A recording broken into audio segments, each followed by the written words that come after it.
बिस्मिल्लाहिर्रहमानिर्रहीम। अस्सलाम वालेकुम। आज हम chapter number 8 getting started with C का लेक्चर नंबर 4 पढ़ेंगे। लेक्चर नंबर 4 में है syntax errors, logical errors, run time errors, structured and unstructured language. First of all हम बात करेंगे सिंटैक्स एरर्स के बारे में।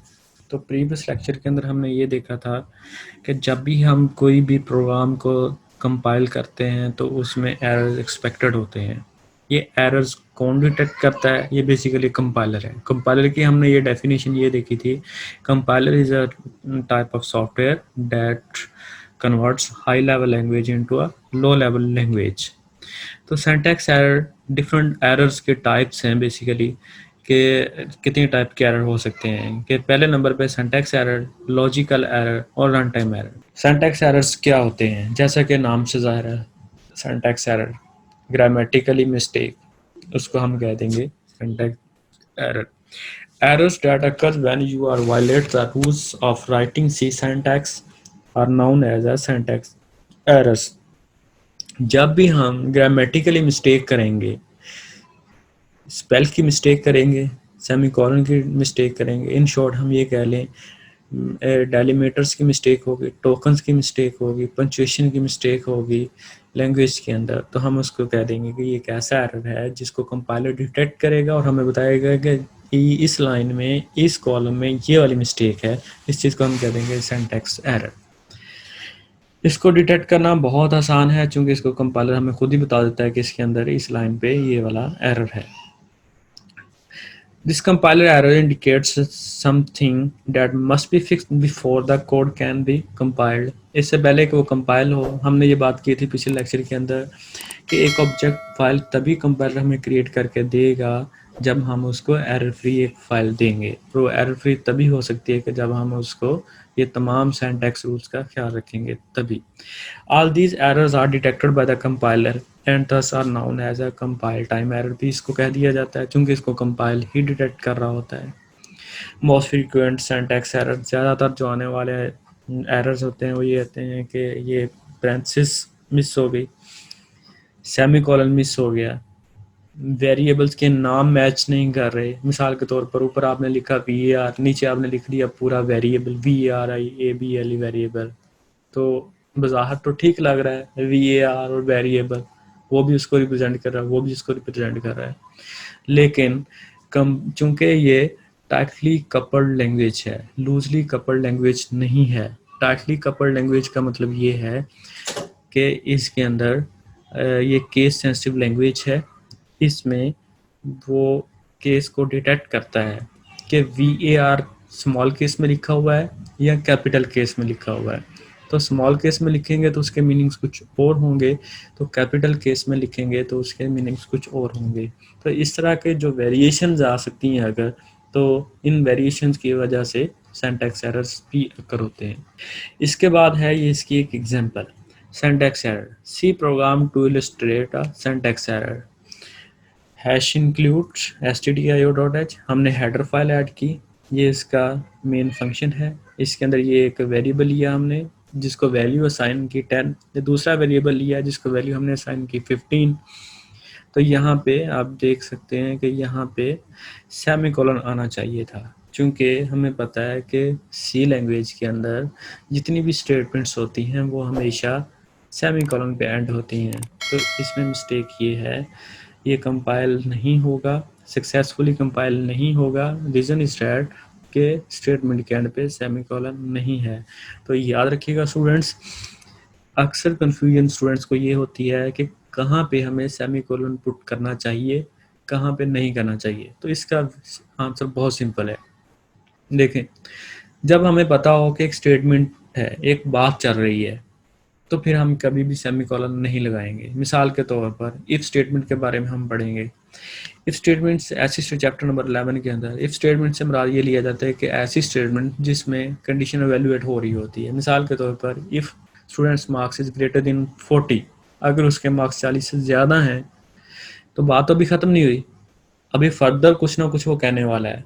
देन ही इज़ पास्ड, वो पास है। अगर हम ये कहें if marks is greater than 40 semicolon लगा दें, इसका मतलब ये हुआ इसके बाद नथिंग, कुछ भी नहीं, तो वो दोनों में जो कनेक्टिविटी है वो ब्रेक हो जाती है। तो सिंपली हम ये कह सकते हैं कि हमेशा सेमीकोलन वहाँ पे लगाना है जहाँ पे हमें ये लगे कि वाकई ही इसके बाद जो नए वाली जो बात शुरू होगी वो बिल्कुल पहले वाले से डिफरेंट है। इन शॉर्ट यहाँ पे हम देख सकते हैं कि x is equal to 10, x is equal to 10 का मतलब ये है कि वैल्यू असाइन हो गई 10। इसके बाद y इज इक्वल टू 15, ये एक नया वेरिएबल है जिसको वैल्यू एक नई असाइन हो गई। तो ये डिफरेंट वैल्यूज डिफरेंट वेरिएबल्स को असाइन हो गई। इसके बाद ये नीचे एक स्टेटमेंट लिखी हुई है प्रिंट एफ की, ये इसलिए एग्जीक्यूट नहीं हो रही क्योंकि इसके एंड पे सेमीकोलन आना चाहिए था, क्योंकि बात खत्म हो गई है, बात कंप्लीट हो चुकी हुई है। अगर यहाँ पे कुछ इफ होता है, कुछ फॉर स्टेटमेंट होती, फॉर का लूप लगा होता है, कुछ स्विच का की स्टेटमेंट होती, तो तब क्या होना था, तब बिल्कुल भी सेमीकोलन इस्तेमाल नहीं होता। रीजन इज डैट कि वो बात अभी कंप्लीट हुई नहीं है। जब बात ही कंप्लीट नहीं हुई तो हम उसके एंड पे सेमीकोलन नहीं अपेंड कर सकते। नेक्स्ट है जी logical errors. This is a second type of errors that occurs while we are writing a C program in dev or turbos IDE. Logical errors, ये ऐसे एरर्स होते हैं जिनको डिटेक्ट करना बहुत मुश्किल है। इसकी रीज़न ये है कि ये प्रोग्रामर की पुअर लॉजिक की वजह से आते हैं। तो प्रोग्रामर की लॉजिक को ठीक करना पड़ेगा, फिर ही उसका कोड ठीक होगा। On compilation and execution of a program, desired output is not obtained when certain input values are given. जब भी हम वैल्यूज उसको देते हैं तो वो कहता है जी इसका मैंने भी वही कोड लिखा है, उसने भी वही कोड लिखा है, उसका सही चल रहा है, मेरा नहीं चल रहा है, मेरी आउटपुट कुछ और आ रही है, उसकी आउटपुट कुछ और आ रही है। इसका मतलब फिर ये हुआ कि लॉजिकल मिस्टेक है, वो समझ नहीं पा रहा। वो स्टूडेंट्स हमेशा ये देखते हैं, अच्छा जी कंपाइलेशन सक्सेसफुल हो गई, एरर फ्री कोड हो गया, ठीक है, इसका मतलब ये है कि मेरा कोड 100% ठीक है। सक्सेसफुली कंपाइलेशन का मतलब हरगिज़ भी ये नहीं होता कि आपका कोड सक्सेसफुली रन भी होगा। एरर फ्री होने का मतलब ये नहीं है कि वो सक्सेसफुली रन होगा। रन टाइम एरर भी आ सकता है, लेकिन इससे पहले एक और स्टेप है, हो सकता है कि रन टाइम एरर ना आए लेकिन आंसर गलत आ जाए। मिसाल के तौर पर आपको कहा जाता है जी एवरेज निकालें, एवरेज का फार्मूला नहीं आता ठीक से, तो आप उसकी परसेंटेज निकाल के बैठे हैं हम लोग, तो फिर क्या होगा, आंसर गलत आएगा। हम कहेंगे प्रोग्राम ठीक है, कंपाइल भी ठीक होता है, रन भी ठीक होता है, लेकिन आंसर पता नहीं क्यों गलत देता है। तो आंसर हमारी अपनी जो लॉजिक गलत होती है जिसकी वजह से वो आंसर हमें रिटर्न करता है। तो यही चीज़ हमने लेक्चर नंबर 1 के अंदर देखी थी, क्योंकि कंप्यूटर के अंदर इतनी सेंस नहीं होती व्हाट्स रॉन्ग व्हाट्स राइट, क्या सही है क्या, ये हमने उसे बताना है कि ये गलत है ये सही है। इस वजह से उसको नहीं पता चलता कि मैं क्या कर रहा हूँ, वो सिंपली वो कहता है जो आपने कह दिया वो ठीक है। आप उसको एवरेज का बना के दे दें फार्मूला, वो और नाम दे दें उसको परसेंटेज का, वो कहेगा जी मैं परसेंटेज निकाल के दे रहा हूँ आपको। ये तो आपको पता है, एवरेज के अंदर आपने परसेंटेज लिखा है या फिर परसेंटेज के अंदर एवरेज लिखा है। सो move on forward. These types of errors which provide incorrect output but appears to be error free are called logical errors. These are one of the most common errors done by the beginners of the programmers. तो basically जितने भी नए नए programmers होते हैं वो immediately code लिखते हैं, वो कह देते हैं जी ठीक है जी मेरा कोड चल गया, ये देख लें मेरा कोड। और जब उसको कहा जाता है इसको रन करें एग्जीक्यूट करें, जैसे ही वैल्यूज चेंज की जाती हैं वो कहते हैं पता नहीं मेरे दफ़ा तो ठीक चला था लेकिन अब पता नहीं से क्या हो गया। In short simple C example लेता हूँ कि जब भी हम छोटे नंबर का फैक्टोरियल कैलकुलेट करते हैं तो सी का जो कंपाइलर है टर्बो वो हमें ठीक आंसर देता है। मिसाल के तौर पर 5 या 6 का, 5 का फैक्टोरियल 120, इसी तरह 6 का। लेकिन जब हम एक बड़ा नंबर उसे देते हैं मिसाल के तौर पर 15 या 17, तो वही वाला कोड हमें रॉन्ग आंसर देना शुरू हो जाता है। स्टूडेंट कहता है कि सर इसमें प्रॉब्लम क्या है, मतलब ये है कि छोटे नंबर के लिए ठीक वर्क करता है, कोड वही है, बड़े नंबर के लिए ये रॉन्ग रिजल्ट देता है। तो what is the reason behind this error? इसका मतलब ये है कि उसको ये नहीं पता कि मेरी लॉजिक गलत है। ये मतलब नहीं है कि उसको फैक्टोरियल नहीं निकालना आ रहा है, मतलब ये है कि उसको पूरी अंडरस्टैंडिंग नहीं है। तो एक स्टोरेज टाइप यानी कि इंटीजर डाटा टाइप है वो उसको इस्तेमाल कर रहा होता है। कि जब वो इंटीजर की बजाय डबल में जाएगा तो डेफिनेटली कंटेनर बड़ा हो जाएगा, बड़ी वैल्यू उसमें स्टोर हो जाएगी, तो क्या होगा कि ओवरफ्लो एरर नहीं आएगा। तो बेसिकली लॉजिकल एरर ओवरफ्लो की शक्ल में आ रहा था तब जब हम फैक्टोरियल की बात करते हैं। तो जब हम छोटी वैल्यू देते हैं तो ओवरफ्लो नहीं वैल्यू होती, जब हम बड़ी वैल्यू देते हैं तो इंटीजर से ओवरफ्लो हो जाती है, जिसकी वजह से कैंसिलेशन एरर आ जाता है या फिर ओवरफ्लो अरिथमेटिक एरर आ जाता है। तो इस तरह के जो एरर्स होते हैं लॉजिकल एरर्स होते हैं। These errors, these errors solely depend on the logical thinking of the programmer and are easy to detect if we follow the line of execution and determine why the program takes that path of execution. किसी हद तक हम ये कह सकते हैं इसको detect करना आसान है, क्योंकि ये हमारी कंपाइलेशन को रोक नहीं रहे होते, लेकिन बिहाइंड द सीन इसको सिंटैक्स एरर्स की निस्बत लॉजिकल एरर्स को डिटेक्ट करना मुश्किल है। लॉजिकल एरर्स की यहाँ पे एक एग्जांपल है। फर्ज किया हम एक ऐसा प्रोग्राम लिखते हैं कि जो हमें एरिया कैलकुलेट करके देगा। तो सिंपली एरिया का फार्मूला है 2πr। तो वो लिखता है रेडियस उसके पास मौजूद है डेट इज 6 और पाई की वैल्यू देता है जी 3.18। पाई की वैल्यू 3.18 है, रेडियस 6 लिया और इसका आंसर वो कहता है कि पता नहीं गलत क्यों आ रहा है, कैलकुलेटर पे ठीक होता है यहाँ पे क्यों गलत आ रहा है। इसका मतलब ये वो उसको यही नहीं पता कि 3.14 वैल्यू होती है पाई की, यहाँ पे वो दे 3.18।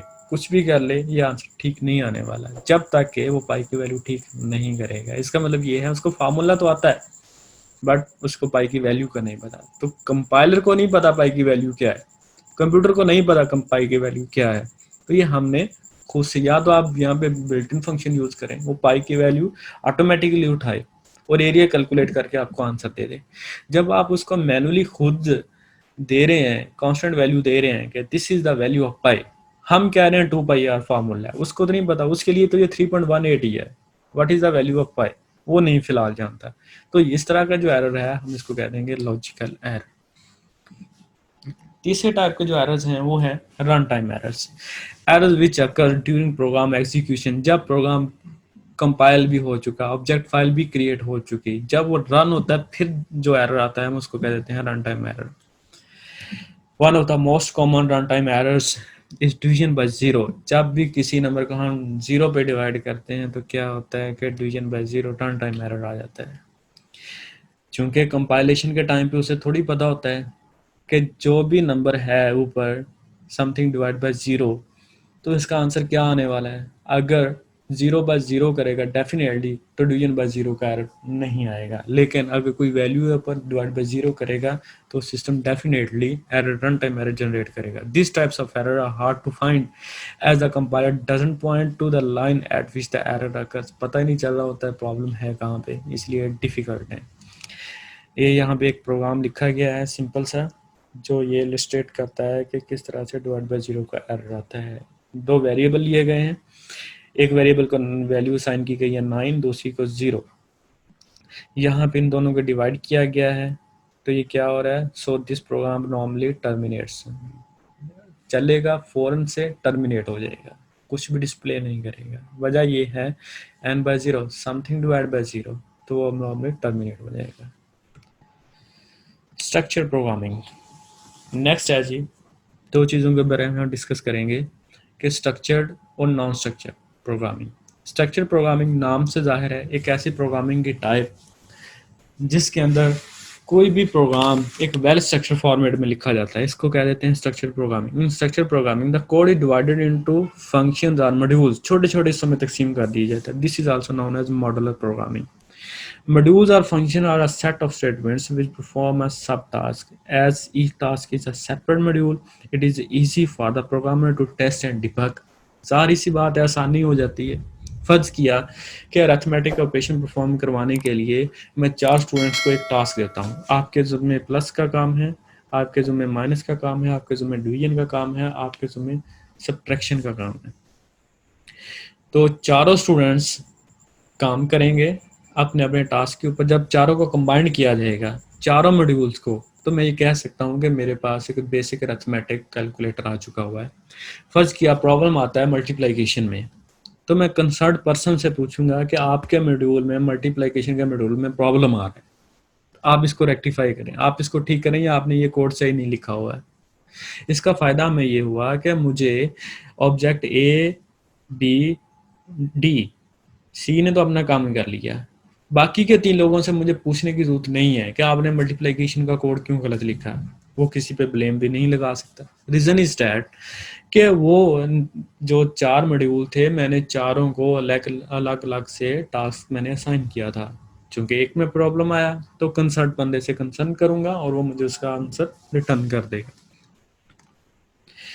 It is also easy to modification without changing the whole, बजाय इसके कि मैं सारा कोड एक नए सिरे से लिखूं, क्या है जिसके अंदर प्रॉब्लम है मैं सिर्फ उसी को ठीक करेंगे, सारे के साथ प्रोग्राम रन हो जाएगा। When changing the code the programmer has to concentrate only on the specific module. Very simple. तो ये एक पिक्चुअल डिस्क्रिप्शन है मॉड्यूल प्रोग्रामिंग किस तरह से होती है। ये 4 पर्सन हैं, मॉड्यूल 1, 2, 3 एंड 4। पहला काम कर रहा है एडिशन पे, दूसरा सब्ट्रैक्शन पे, तीसरा काम कर रहा है मल्टीप्लिकेशन पे, चौथा डिवीजन पे। तो अगर किसी एक में प्रॉब्लम आता है, फर्ज किया डिवीजन वाले पे प्रॉब्लम आता है, तो पहले 3 से नहीं पूछा जाएगा आपने जो कलेक्टिवली टीम वर्क किया है तो आपने इसकी हेल्प नहीं की या किस तरह से, या सारा ब्लेम एक बंदे पे नहीं आता। मॉड्यूल बना दिए गए हैं, कंसर्न पर्सन से पूछा जाएगा हाँ जी आपका काम कितना हुआ, जो पहले करेगा उसका मॉड्यूल पहले काउंट कर लिया जाएगा। तो ये एक बहुत बड़ा फ़ायदा है मॉडल प्रोग्रामिंग का। दूसरी टाइप है जी प्रोग्रामिंग की, वो है unstructured programming. Unstructured programming basically vice versa है किसका, स्ट्रक्चर प्रोग्रामिंग की। कोई सिमेट्री नहीं है, कोई तरतीब नहीं है, रैंडमली सारा कोड फेंका जा रहा होता है एक ही फाइल के अंदर। रेक्टिफाई करना मुश्किल हो जाता है, डिबग करना मुश्किल हो जाता है।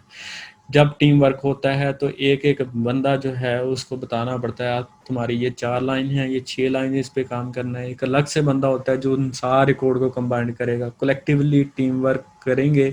फिर उसके बाद डबल एफर्ट इस पे करनी पड़ेगी उसको रेक्टिफाई करने पे। अच्छा ये कोड जब उसमें के अंदर कोई प्रॉब्लम आ जाएगा, पूछा जाएगा ये कोड किसका, मेरा तो नहीं है, मेरा तो नहीं है। तो फिर प्रॉब्लम ये आएगा कि अनस्ट्रक्चर्ड प्रोग्रामिंग की वजह से कोई भी अपने एरर्स की जिम्मेदारी लेने को तैयार नहीं होगा, क्योंकि यहाँ पे मॉड्यूल अलग से सेग्रीगेट नहीं किए गए थे, असाइन नहीं किए गए थे। छोटे छोटे मॉड्यूल्स को, छोटे छोटे टास्क को असाइन किया गया, उसको मेन फाइल के अंदर ऐड कर दिया गया।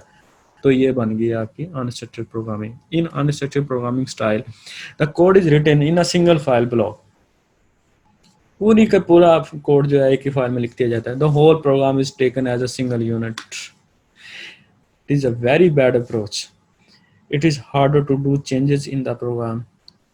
This paradigm was used in earlier version of BASIC COBOL। ये पहले लैंग्वेज होती थी उसके अंदर ये वाली टेक्निक इस्तेमाल होती थी। अब तो नॉर्मली बिगनर लेवल पे स्टूडेंट इस्तेमाल कर लेते हैं, लेकिन एडवांस प्रोग्रामिंग के अंदर ऐसा कुछ भी नहीं किया जाता है। Thank you students.